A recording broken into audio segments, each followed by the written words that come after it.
بسم اللہ الرحمن الرحیم۔ السلام علیکم۔ جس کی زبان میں نکتہ چینی ہے وہ آفت میں پڑے گا۔ آنکھ کا کاسا دل کا دروازہ ہے کہ دل کی تمام آفتیں اسی راستے سے آتی ہیں۔ آنکھ بند کر لو، تمام آفتوں سے محفوظ ہو جاؤ گے۔ زمانے کے پل پل کے اندر آفات پوشیدہ ہیں۔ کلام کرنے پر کئی آفتیں پیش آتی ہیں۔ متکلم کو وقت اور موقع کا لحاظ رکھنا ضروری ہے۔ دنیا تمام تر آفات اور مصائب کا مجموعہ ہے۔ دنیا کی آفتیں بظاہر زخم ہیں مگر در حقیقت ترقیوں کا موجب ہیں۔ آفت اور فقر میں ثابت قدم رہنا خدا اور رسول کی سچی محبت ہے۔ حیوانات پر بہت سی آفات بے زبانی کے باعث لاحق ہوتی ہیں اور انسانوں کے لیے زبان کے باعث۔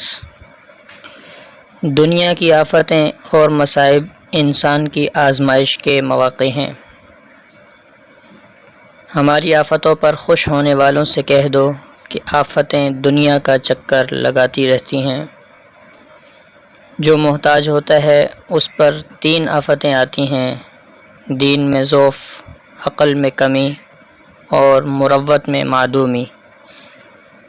جو کوئی آفت میں مبتلا ہے وہ اسی کے گناہ کی شامت ہے۔ جو سلامتی تلاش کرتا ہے وہ آفت کو بخوشی برداشت کرتا ہے۔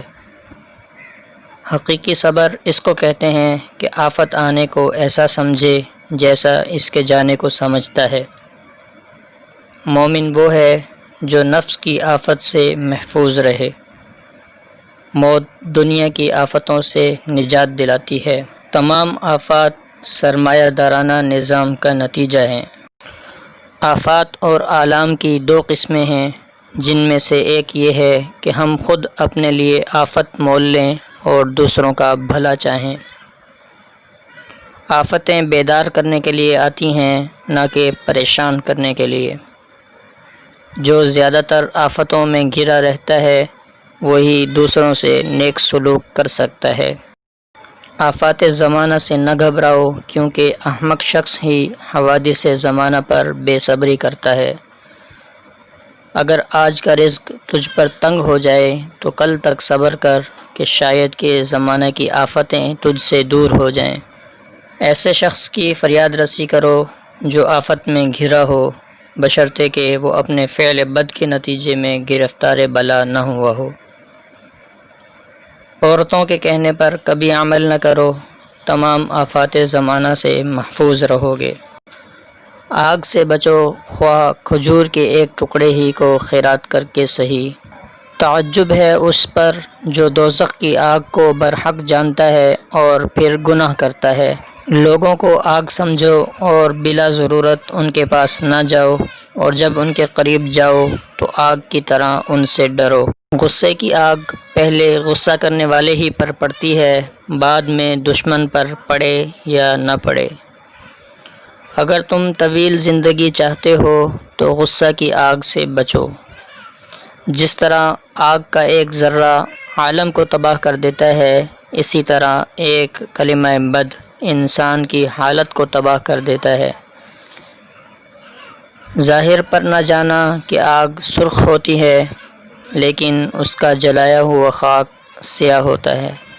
پانی کو آگ سے کتنا ہی گرم کر لیا جائے پھر بھی وہ پانی آگ کو بجھانے کے لیے کافی ہے۔ اگر دنیا کی محبت کے سوا اور ہمارا کوئی بھی گناہ نہ ہو تب بھی ہم آگ کے مستحق ہیں۔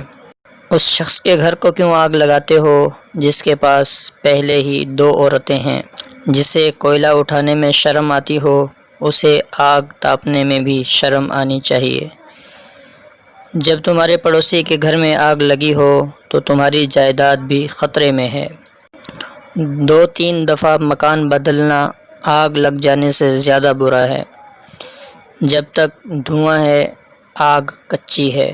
آگ اور پانی 2 کارآمد غلام ہیں لیکن اپنے وقت پر خوفناک آقا ثابت ہوتے ہیں۔ ادھورا کام اور غیر مفتوح دشمن دونوں آگ کے مترادف ہیں۔ آمدنی۔ اگر کوئی شخص فراغت اور سنجیدگی سے زندگی گزارنا چاہتا ہے تو اسے چاہیے کہ اپنا خرچ اپنی آمدنی سے آدھا رکھے۔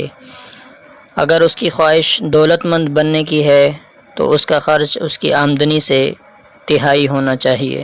غریب وہ ہے کہ جس کا خرچ اس کی آمدنی سے زیادہ ہے۔ دولت مند بننے کا راز صرف اتنی سی بات میں ہے کہ اپنی آمدنی سے کم خرچ کرے۔ قرض کے دریا میں اترنے سے پہلے آپ اپنی آمدنی میں اضافہ کر لیجئے۔ زندگی اور صحت تھوڑی آمدنی پر بھی قائم رکھی جا سکتی ہے۔ اگر لوگوں کو ایک دوسرے پر اعتماد نہ ہوتا تو ہر ایک کو صرف اپنی ہی آمدنی پر گزارا کرنا پڑتا۔ آنسو۔ اللہ کے نزدیک 2 قطروں سے زیادہ کوئی قطرہ پسندیدہ نہیں ہے۔